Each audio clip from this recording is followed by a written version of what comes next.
Bueno, vamos a empezar con la clase de enfermedad vascular intestinal. Si nos remontamos a la historia, podemos ver que ha sido descrita en el siglo XV en Florencia por Benavien. En 1875, Litten describe la isquemia mesentérica aguda y sus cambios anatómicos en los animales. En 1894, Kunzelmann describe lo que vendría a ser la isquemia mesentérica crónica. Y en 1895, Elliot describe la trombosis venosa mesentérica, que no fue aceptada como una entidad independiente hasta 1936.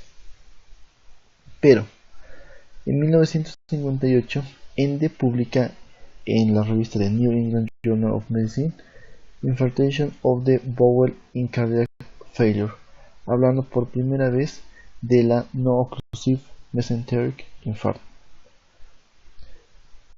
Para poder ver esta parte de la isquemia mesentérica tenemos que tomar en cuenta primero un repaso de la anatomía. Tenemos que entender de que vamos a tener tres arterias principales, las cuales vamos a ver que es el tronco celíaco, la arteria mesentérica superior y la arteria mesentérica inferior, las cuales van a tener conexiones y colaterales. Las principales van a ser la arteria marginal de Drummond y el arco de Riolano. El 75% de la irrigación va a ir a la mucosa y a la submucosa, y el intestino delgado va a estar en 10% del gasto cardíaco en ayunas y hasta un 20% del gasto cardíaco postprandial. Como podemos ver, vamos a ir repasando esto durante la presentación. Vamos a tener las tres arterias principales, los arcos de Riolano y de Drummond, y también tenemos que tomar en cuenta el sistema venoso, que es parecido. Bueno, la irrigación intestinal fundamentalmente, como dijimos, está dado por tres ramas de la aorta abdominal: el tronco celíaco, la arteria mesentérica superior y la arteria mesentérica inferior. Y las conexiones anastomóticas entre esas tres ramas tienen un importante papel en el mantenimiento de la perfusión visceral. Si vemos esto, el tronco celíaco nace en ángulo recto inmediatamente por debajo del ligamento arcuato medio. Es la más grande de estas arterias y se trifurca a 1 o 2 centímetros de su nacimiento. Las ramas de estas van a ser la arteria esplénica, la rama hepática común y la gástrica izquierda. La segunda arteria importante es la arteria mesentérica superior, la cual forma un ángulo más agudo en su origen, generalmente a 1 o 3 centímetros. Corre al principio casi paralela a la aorta antes de hacer una curva en el cuadrante inferior derecho. Las ramas pequeñas de la arteria mesentérica superior y de la cólica media forman anastomosis con vasos que nacen de la arteria mesentérica inferior, y en el mesenterio cerca del ángulo esplénico del colon dan lo que viene a ser la arteria marginal de Drummond y forman el arco de Riolano. La arteria mesentérica inferior es la de menor calibre. Esta se va a originar en la aorta infrarrenal de 5 a 8 centímetros distal de la arteria mesentérica superior, y principalmente va a proporcionar perfusión a todo lo que viene a ser el colon transverso y distal al colon izquierdo y al recto. Tenemos que tomar en cuenta la parte de la fisiología, en la cual es necesaria la obstrucción por lo menos de 2 de estas 3 arterias para que se produzca isquemia. Y las primeras lesiones isquémicas que se van a dar, obviamente, va a ser lesiones a nivel de la mucosa y submucosa. En este entendido tenemos en cuenta de que a nivel de la mucosa y la submucosa vamos a tener factores importantes como las enzimas lisosomales, las interleuquinas, radicales libres, edema parietal, hemorragia submucosa, aumento de la permeabilidad intestinal, lo que traduce en una ocasión bacteriana. Y a nivel del músculo, aumento inicial del tono, atonía, dilatación y necrosis. Todos estos factores son los que van a tener en cuenta durante la isquemia intestinal. ¿Cómo se define una isquemia intestinal? Es el déficit circulatorio, sea total o parcial, con respecto a los requerimientos intestinales. Para una mejor clasificación lo vamos a tener como una isquemia mesentérica aguda, o el IMA, de origen arterial, de origen venoso, una isquemia mesentérica crónica o angina intestinal y una colitis isquémica. Si nos vamos a la epidemiología, del 1 al 2% representa de todas las enfermedades gastrointestinales. Es el 1% de los casos de abdomen agudo y representa 1 de cada 1000 ingresos hospitalarios en Estados Unidos. Hasta el 5% de la mortalidad hospitalaria en Estados Unidos, y recién aumentó la incidencia a 8,6 por 100.000 personas al año, y esto se va sobre todo al aumento de la edad de la población y además de la realización de tomografías. Estamos hablando de que al momento tenemos una población ya un predominio mayor en países europeos y en países occidentales, en los cuales obviamente se está elevándose esta patología.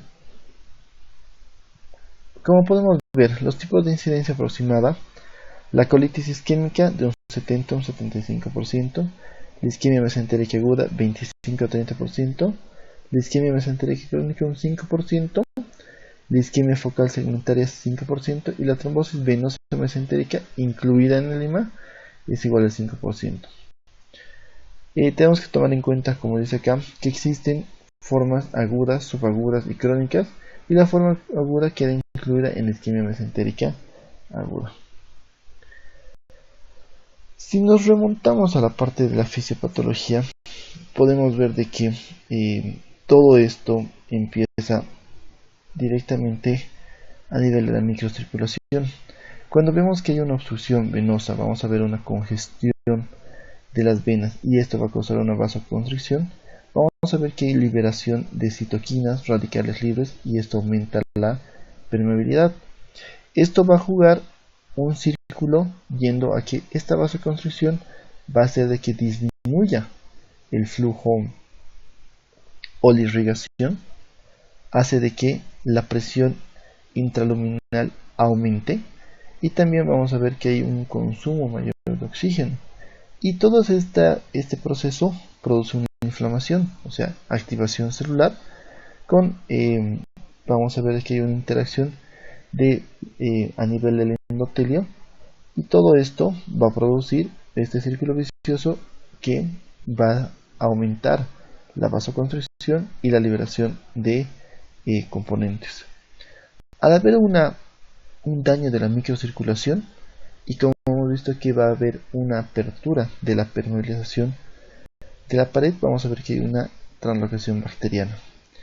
Esa translocación bacteriana empieza a ser una infección. El hecho de que se mantenga los componentes de la agresión nos causa isquemia y una lesión o injuria por reperfusión. Posteriormente vamos a ver de que ya hay áreas locales afectadas. Puede llegar esto a una necrosis intestinal irreversible. Posteriormente esta lesión, que era local, pasa a ser una lesión sistémica. Esta lesión intestinal va a pasar a una falla orgánica múltiple, y todo esto va a ir a desencadenar una respuesta inflamatoria sistémica y una coagulación intravascular diseminada. Yéndonos a la parte del infarto mesentérico no oclusivo, la hipótesis es que la angiotensina 2 y la vasopresina liberadas por el riñón mal perfundido hace que haya una vasoconstricción persistente esplácnica, y eso también nos incrementa. En resumen, el flujo sanguíneo intestinal representa un 10 a 20% del volumen minuto en reposo. Esto está regulado por un sistema autónomo y por mecanismos neurohormonales, como puede ser la gastrina, el glucagón y la secretina. La mayor parte de la sangre se va a dirigir principalmente a la mucosa. El hecho de que se produzca una reducción súbita del suministro de sangre a las vísceras iniciales hace que existan alteraciones, y las primeras alteraciones van a comprometer específicamente la función de barrera de la mucosa, y las alteraciones se observan a los 10 minutos de la lesión, en la cual vamos a ver que hay un infiltrado celular inflamatorio, edema de la pared intestinal como pérdida de la integridad capilar. Acá podemos ver que se presenta este tipo de cambio de coloración. Como pueden ver, un intestino que debe ser rosado, normal, reactivo, vemos que se coloca de un tono violeta. La pérdida de esta barrera va a permitir de que haya una translocación bacteriana con una producción de endotoxemia y exudación a la luz intestinal. La mucosa lesionada se desprende dejando ulceraciones, o como nosotros decimos, dejando heridas o cicatrices que son úlceras en la pared del intestino. Y estas interrupciones prolongadas del flujo sanguíneo producen una necrosis de la muscular y de la serosa. Como vemos acá, esta es una pared normal. Posteriormente vemos de que si hubiera una ventana que se abre, posteriormente aquí ya vemos de que hay una pérdida importante de toda la parte de la serosis, vemos alteración de la mucosa, y esto es lo que nosotros cuando estamos operando vemos que áreas de deserosamiento, eso vendría a ser. Bueno, yéndonos a la etiología y factores de riesgo, hemos definido de que vamos a dividirlo en una isquemia mesentérica aguda oclusiva y en una isquemia mesentérica aguda no oclusiva. Dentro de la oclusiva vamos a tener la arterial y vamos a tener como origen la embolígena por trombosis y la isquemia focal segmentaria. La venosa vamos a tener que es mediante la trombosis, esta puede ser aguda, subaguda y crónica, y por último vamos a hablar de la IMA no oclusiva. Si nos enfocamos al primer grupo podemos ver de que a nivel arterial tenemos estos tres subgrupos, de los cuales vamos a ver que la embolígena, como etiología y factor de riesgo, vamos a ver que es de un origen cardíaco. Esto puede ser esto puede venir del aurículo izquierdo o ventrículo izquierdo por alguna lesión vascular. El principal desencadenante, arritmias cardíacas, cateterismo, endocarditis, y tenemos que tomar en cuenta que la característica es que son proximales a la arteria ileocólica, se denomina una embolia mayor. Trombosis. Estas vienen a dar sobre todo por una aterosclerosis, trombofilias, vasculitis, aneurismas aórticos, síntomas previos de un infarto mesentérico crónico. El origen de esta va a ser su característica a ser muy cerca al origen de la arteria mesentérica superior hasta 3 centímetros. Estas van a ser muy extensas y de mal pronóstico. Y las últimas va a ser por una vasculitis, por traumatismo o un émbolo de colesterol, post-RT, compromiso solamente de un pequeño territorio y conlleva aparición rápida de colaterales. Algo que necesito que se den cuenta es de que cuando hablamos de embolígena siempre vamos a ir al origen cardíaco. Cuando hablamos de trombosis siempre vamos a hablar de aterosclerosis o algún otro tipo de patología. Y como podemos ver, tanto la cardíaca como la a nivel de la aterosclerosis son bastantes agresivas y de mal pronóstico. Como pueden ver acá, ni bien está saliendo de la arteria mesentérica superior, vemos que aquí hay una oclusión. Entonces, esto podemos ver que es el ejemplo más claro de un tipo de trombosis, como mencionaba, a 2 o 3 centímetros del origen de la arteria mesentérica superior. Vámonos a al segundo grupo, que viene a ser la venosa. La trombosis aguda. Bueno, tiene que haber una necesidad de afectación extensa del eje esplenoportal. Vamos a tener una trombosis subaguda que se va a presentar con dolor abdominal, la trombosis crónica, que es indolora, que vamos a ver que está relacionada a las varices gastroesofágicas. Estas dos no se consideran un infarto mesentérico agudo, ya que en estas, por el tiempo y la evolución, se van a formar colaterales que evitan el infarto intestinal. Y las focales, cuando la obstrucción intestinal, son mediante estrangulaciones. Causa de la trombosis venosa mesentérica. Las primarias van a ser una deficiencia de la antitrombina 3, deficiencia de proteína C, deficiencia de proteína S, policitemia vera, trombocitosis, neoplasias, anticonceptivos orales, embarazo, esplenectomía, anemia de células falciformes, un síndrome mieloproliferativo. Y las secundarias, estas son las de mayor porcentaje, procesos sépticos intraabdominales, apendicitis, diverticulitis, colangitis, perforaciones gastrointestinales y abscesos. Dentro de lo que viene a ser la apendicitis, viene a ser su complicación severa, que es la pileflebitis, que va a ser la infección directamente de la vena porta. Pancreatitis aguda y crónica, enfermedad inflamatoria intestinal, hipertensión portal, gastroenteritis aguda, neoplasia y traumatismos abdominales como causas de una trombosis venosa mesentérica. Si nos vamos ahora a las no oclusivas, vamos a tener principalmente que hablar sobre los antecedentes. Vamos a tener como antecedentes una vasoconstricción y o reducción del flujo esplácnico. Esto puede estar ligado a aterosclerosis digital, ergotamínicos, cocaína, noradrenalina. Tenemos que buscar estos antecedentes para llegar a un diagnóstico. ¿Y cuál viene a ser este tipo de desencadenante para tener una isquemia no oclusiva? Puede ser la hipoperfusión generalizada o una hipovolemia, que esto puede ser tardado por una vasoconstricción persistente, como los casos de choque, un shock hipovolémico, deshidratación, infarto agudo de miocardio, insuficiencia cardíaca, falla renal aguda, hemodiálisis, una cirugía mayor abdominal o una cirugía cardíaca y la sepsis. Como pueden ver, este tipo de patología se presenta en pacientes muy delicados y muy complejos. Bueno, lo que tenemos que tomar en cuenta, que las causas e incidencias aproximadas de la isquemia mesentérica aguda, vamos a tener embolia de la arteria mesentérica superior, 50%, trombosis de la arteria mesentérica superior, 10%, isquemia mesentérica no oclusiva, 25%, trombosis de la vena mesentérica, 10%, y la isquemia focal segmentaria, un 5%. ¿Cuál es la clínica? Vamos a ver de que hay vómitos en un 75-82%. Vamos a ver que hay diarreas en un 57 a un 70%.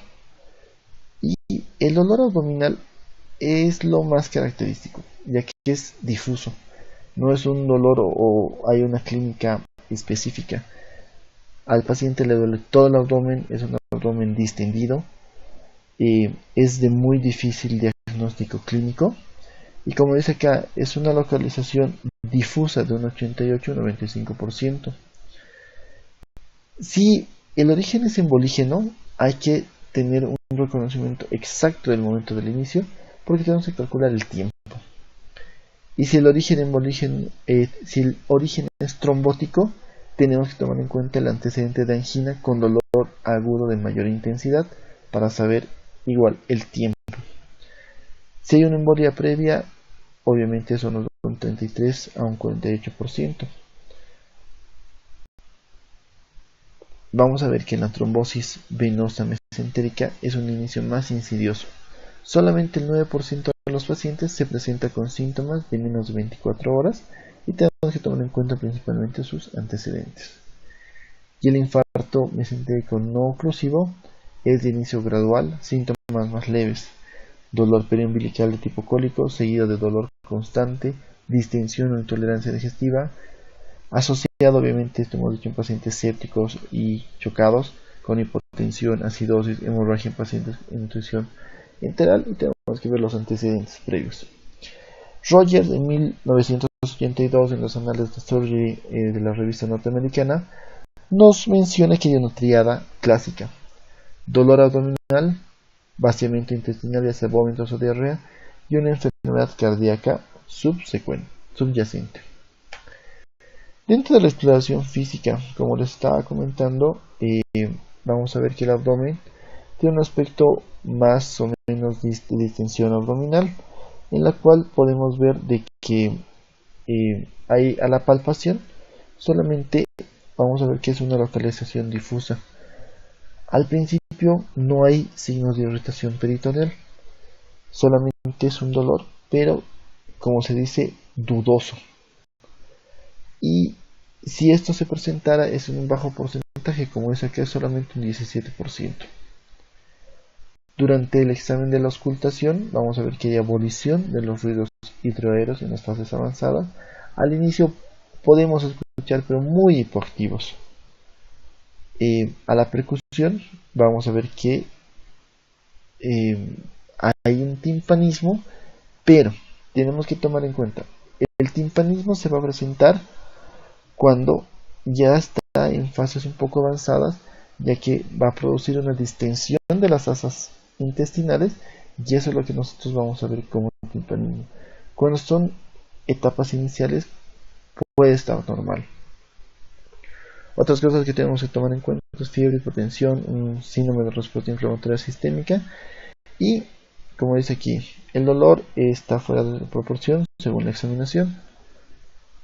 Y la historia natural: dolor abdominal y aumento del peristaltismo, hilio y atenuación transitoria del dolor, signos de irritación peritoneal por progresión de la necrosis, entonces con tiempo, y por último sepsis por translocación bacteriana y shock séptico. Entonces hay que definir el tiempo, los antecedentes, para poder encontrar en nuestras 4 etapas. Dentro del diagnóstico laboratorial tenemos que tomar en cuenta, hay una hiperamilasemia. La mitad de los pacientes con infarto intestinal pueden presentar. A nivel de la fosfatasa alcalina hay una relación lineal de la duración con la isquemia. Vamos a ver que también que la PCT hay una relación lineal.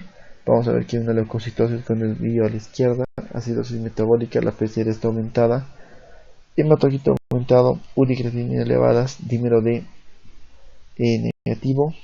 Vamos a ver que también el glutatión transferasa, pero acá no se hace. Y también hay un nuevo laboratorio que es el Intestinal Fatty Acid Binding Protein, que está probado en conejos, pero no se le ha demostrado verdaderamente su utilidad. Laboratorialmente inespecífico, ya que vamos a ver que hay amilasa alta y vamos a pensar que es una pancreatitis. Vamos a ver de que hay leucocitosis y nos vamos a ir a ver un abdomen agudo, una apendicitis. Es bastante complicado hacer un diagnóstico al inicio, y como podemos decir, en la trombosis venosa mesentérica los marcadores como la milasemia, lactato o leucocitosis son menos valorables, incluso el dímero D es controvertido.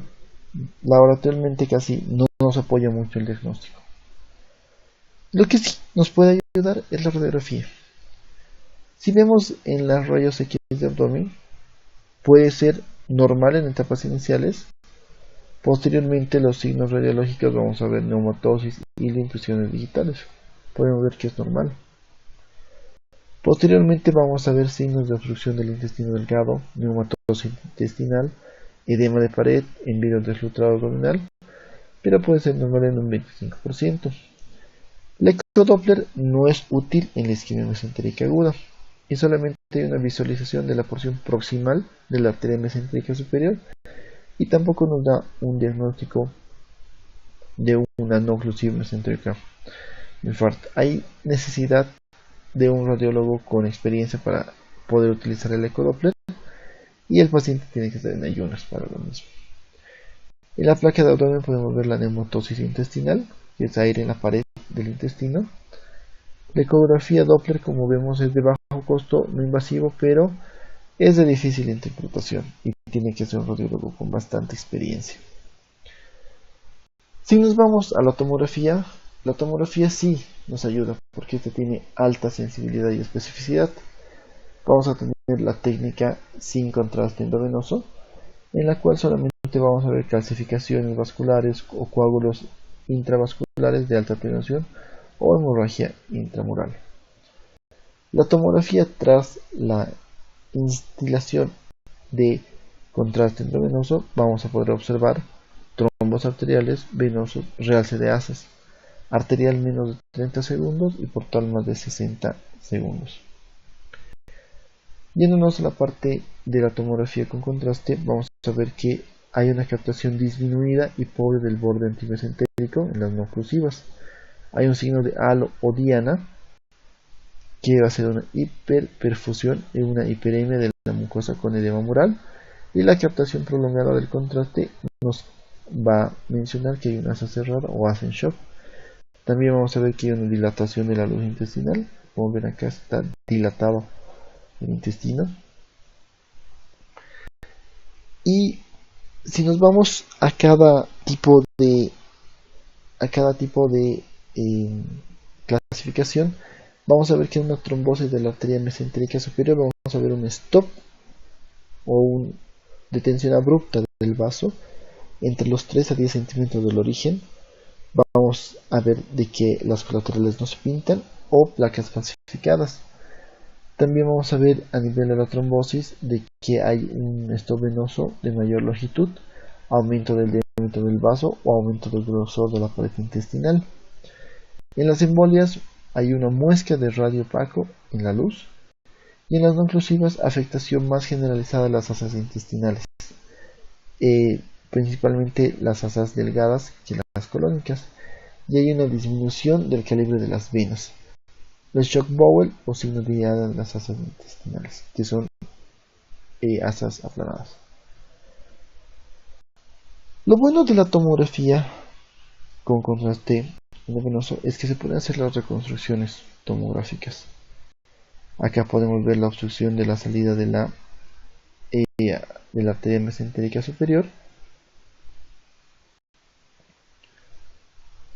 Este tipo de estudio vamos a tener en cuenta de que es mejor con multicortes que la convencional. Hay una buena visualización por tomografía de las arterias mesentérica superior, de la vena mesentérica superior, de la vena porta, del estado intestinal y exclusión de otras causas de dolor abdominal. Entonces tenemos que tomar en cuenta de que los principales hallazgos son el stop vascular, edema o engrosamiento de la pared, dilatación de las asas, neumatosis intestinal, ascitis, gas en sistema portal, que es lo que les decía de la pileoflebitis, y infarto de otro órgano sólido. Estos son inespecíficos y de aparición tardía, cuando ya está complicado. Como pueden ver, pared intestinal aumentado de grosor, puede haber edema, hemorragia, y como dice, disminuido en la porción proximal, una pared aumentada como papel de fumar, que es delgado, la neumatosis intestinal y gas a nivel de la porta mesentérica. La angiografía, su indicación principalmente diagnóstica ha pasado a ser terapéutica. Podemos tener dentro de la revista de Radiology Clinical North American, el 2003, de que la sensibilidad para detectar un infarto mesentérico agudo es de más del 90%. Ha demostrado disminuir la mortalidad sin aumento de las complicaciones. Hay que tener en cuenta, eso sí, la nefrotoxicidad y el estado hemodinámico del paciente y el uso de sustancias vasodilatadoras. Puede dar el diagnóstico de un no oclusivo infarto mesentérico. Lo malo, no está disponible en todos los centros. Hay un retraso del tratamiento en algunos centros y su uso agresivo y temprano ha sido uno de los pocos métodos que han demostrado disminuir la mortalidad. Para la parte de la infarto mesentérico no oclusivo es el gold estándar la angiografía, en la cual lo que vamos a definir o lo que vamos a ver en la angiografía es un afilamiento de los vasos mesentéricos o de sus ramas, o ausencia de relleno de los vasos viscerales. Hay un aspecto de árbol podado o rosario o de salchicha. Y a nivel de la oclusión se detecta el nivel de la oclusión y la presencia o no de colaterales. También se puede hacer una angioresonancia. Esta no es invasiva, pero es muy cara. Y su mejor papel es en isquemia mesentérica crónica. Se sobreestima el grado de estenosis y detecta peor signos indirectos de la isquemia intestinal. Y para la parte de nosotros que nos importa la cirugía, el mejor diagnóstico es la laparoscopía diagnóstica.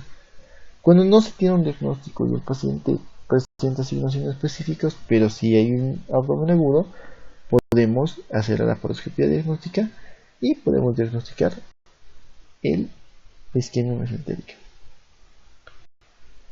El tratamiento es restablecer el flujo esplácnico tan pronto como sea posible antes del infarto intestinal, o sea, hacer un diagnóstico temprano. Las medidas generales: antibiótico-terapia de amplio espectro. Esto al momento se ha demostrado que aumenta la supervivencia en ratas, evita la translocación bacteriana. No salió aún un protocolo sobre esto, pero sí se está empezando a utilizar. La anticoagulación con heparina endovenoso al momento es controvertido porque hay pacientes que se los anticoagula, pero hay que intraoperar, entonces aún está en controversia. La sueroterapia como interrupción hemodinámica estricta y control de diuresis mediante sondaje, eso sí está comprobado y sí se hace. La instalación de una sonda nasogástrica y dieta absoluta, es decir, NPO, sí se hace porque hay que tener un paciente preparado, porque se lo tiene que tratar como un abdomen agudo y está distendido. Fármacos: evitar cualquier tipo de fármaco vasoconstrictor como la noradrenalina o digitálicos. La dobutamina es el mejor, en mi caso es mejor que la noradrenalina.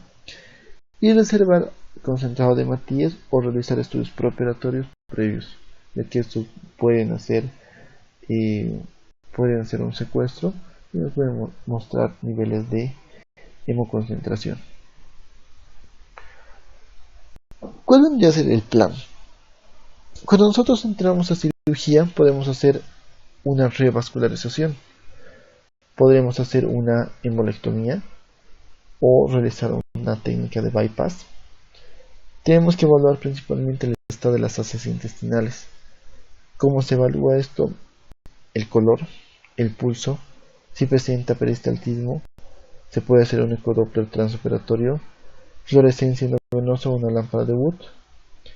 Si vemos que hay un segmento intestinal que ya sufrió infarto y está comprometido, tenemos que ver si hacemos una resección de las asas infartadas posterior a la revascularización y tenemos que operar los pacientes que tengan signos de irritación peritonal.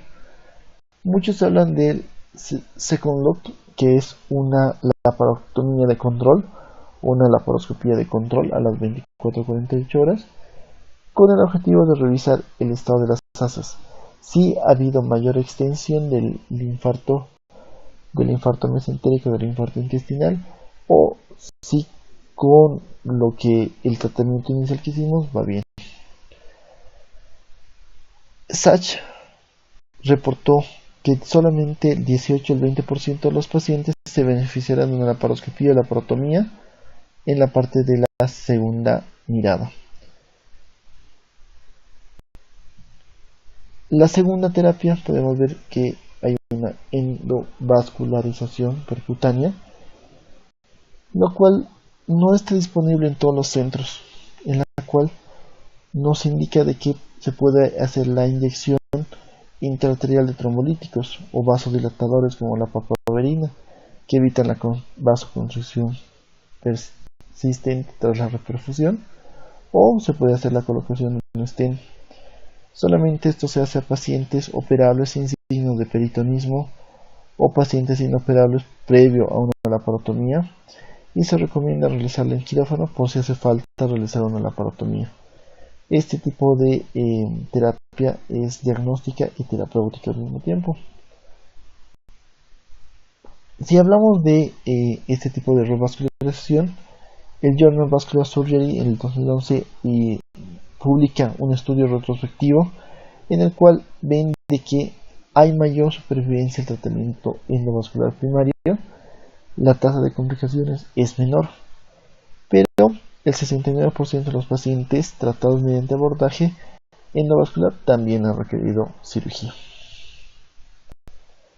El infarto mesentérico agudo embolígeno. La revascularización quirúrgica va a consistir en hacer una embolectomía, ya sea con un catéter Fogarty más revisión y resección de asas, o la revascularización endovenosa percutánea más trombolisis intraarterial, más vasodilatadores intraarteriales o colocación de stent. La causa hay que buscarla, si es embolígena y hay que tratarla. Si es trombótica, hay que hacer una revascularización quirúrgica, ya sea un bypass con la vena safena aortomesentérica, evitar uso de prótesis por alto riesgo de infección de la isquemia mesentérica aguda. La revascularización endovascular puede ser una trombectomía más stent o necesidad de lecho distal permeable, y estudiar enfermedades arterioscleróticas en otros niveles que pueden estar dando, ya sean coronarias o carótidas. La trombosis venosa mesentérica, el tratamiento es la anticoagulación inmediata. Hay que hacer una trombolisis por abordaje, ya sea por la vena yugular hacia la arteria mesentérica superior, portal o transhepática, y en este caso se tiene que hacer una cirugía más anticoagulación. La trombectomía no se recomienda por alta tasa de recurrencia y solamente menos de 3 días y o con trombosis de la porción próxima de la vena mesentérica superior. No hay estudios que lo compare en este tipo de procedimiento. Si en la trombosis venosa mesentérica vamos a anticoagular, ¿hasta cuándo? Si el paciente entra, hay que hacer el tratamiento de anticoagulación de 3 a 6 meses en el primer episodio y de por vida si hay un segundo episodio sin causa permanente. La heparina ha demostrado que aumenta la supervivencia, disminuye la recurrencia, disminuye la progresión del trombo, según la Atrontology el año 2000. Cirugía o anticoagulación en el caso de trombosis.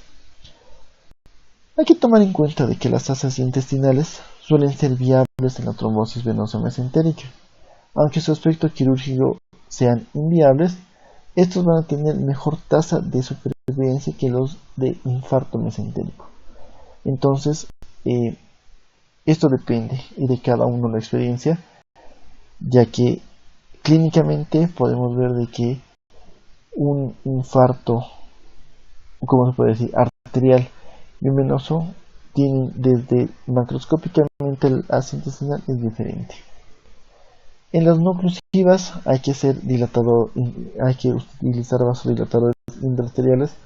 Ya mencionamos la papaverina intraarterial de 30 a 60 mg hora hasta 24 horas después de la respuesta.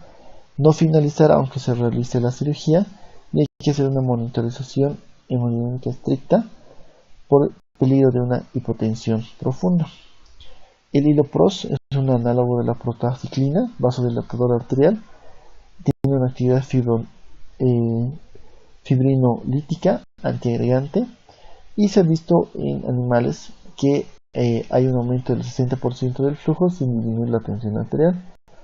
Si hay peritonismo, hay que entrar a operar y hacer resección intestinal y corregir los desencadenantes y factores de riesgo. Cuando nosotros acabamos de hablar de terapias de bypass, endovascular y todo, hay que tomar en cuenta el síndrome isquémico y el síndrome de reperfusión. La reperfusión lleva a otros órganos radicales libres y toxinas bacterianas, pudiendo provocar daños y complicaciones a pulmón u otros órganos. Tratamiento oxígeno hiperbárico está en investigación. Esto quiere decir, si entramos a operar un paciente que tiene peritonitis, que tiene las asas distendidas, que vemos que ya está con signos de infección, y nosotros alegremente hacemos la terapia endovascular, desobstruimos, pero hay que tomar en cuenta de que hay radicales libres, hay toxinas, endotoxinas que estaban actuando y que están infectados, y al liberar eso estamos mandando un bolus a otro lugar. Entonces ahí donde uno se pregunta, ¿es mejor hacer esa terapia endovascular, o si el área afectada no es demasiada, hacer una resección en la cual estamos sacando todo el proceso infeccioso. Bueno, el algoritmo terapéutico. Paciente con dolor abdominal. Vemos de que se sospecha de una isquemia del intestino delgado. Vamos a llevar directamente a exámenes complementarios, radiografía. Si estamos pensando en otros diagnósticos, igual hacemos radiografía. Si vemos que esto es normal, puede ser que esté iniciando. Nos vamos a una tomografía endovenoso, y en la cual vamos a poder ver si no hay diagnóstico, a una angiografía. Si hay diagnóstico, podemos ver directamente que es una isquemia del intestino delgado, ya sea por la presencia de perforación neumatosa intestinal, o podemos ver una pared incrementada de tamaño. Entonces, en este caso, vamos a ir a la cirugía. Si sospechamos de que hay una isquemia mesentérica y comprobamos esto ya sea con estudios complementarios, podemos ver de que hay perforación. Si vemos aire, se opera. Si esto sale normal, pero hay alta sospecha, se hace una angiografía. Si la angiografía nos da la posibilidad que es terapéutica, se lo hace. Y si no es terapéutica, cirugía. Como pueden ver, casi todo el flujo o el algoritmo lleva a una solución quirúrgica en caso de complicación. Acá les pongo un resumen de cómo se debería hacer oclusivo y no oclusivo, embólica y trombosis, de cómo tiene que ser su incidencia, su presentación, factores de riesgo para el intestinal, atenuación, vasos mesentéricos y mesenterio. Lo que quiero que tomen en cuenta en todo esto que vamos a ir pasando es la parte quirúrgica, que eso no está en muchos libros. Cuando es de tipo embolígena, es decir, arterial, podemos ver de que cuando nosotros entramos a ver la pieza, normalmente la literatura nos dice que es en un pedazo de pizza. Esa es la terminología que utilizan. ¿Y esto cómo quiere decir? De que son bordes bien definidos debido a que es arterial. Son bordes bien definidos, tienes un área para hacer una resección intestinal y posterior anastomosis muy fina, muy recta, y en la cual vemos de que no hay cambio de coloración, pero está muy delimitado. En cambio, la que es venosa por trombosis es diferente, no tienes un borde fijo, y aparte que el mismo tejido es mucinoso debido a la parte venosa. Entonces eso se tiene que tomar bastante en cuenta. Si uno no cuenta con una tomografía, con contraste, menos con angiografía en muchos centros, clínicamente en quirófano transoperatorio se puede realizar eso. Hay que tomar en cuenta que la mortalidad es altísima.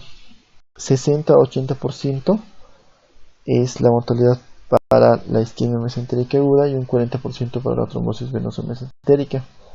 La tasa de supervivencia va en función al momento del diagnóstico.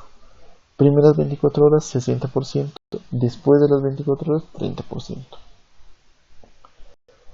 Es una entidad poco frecuente, es de difícil diagnóstico clínico por exploración y radiología específicos, especialmente al inicio. Como se dice, el pain out of proporción a la examinación, podemos ver de que hay dolor y es difuso. Tiene una alta mortalidad. Mejor pronóstico si hay reconocimiento precoz y un adecuado estudio diagnóstico y tratamiento agresivo. Tomar en cuenta los antecedentes del paciente es la clave para el diagnóstico. Y a pesar de los avances en algoritmos clínicos, investigación de laboratorio y mejora de las técnicas de imagen, la isquemia mesentérica sigue siendo un desafío clínico, diagnóstico, por su presentación inespecífica y alta mortalidad. Gracias.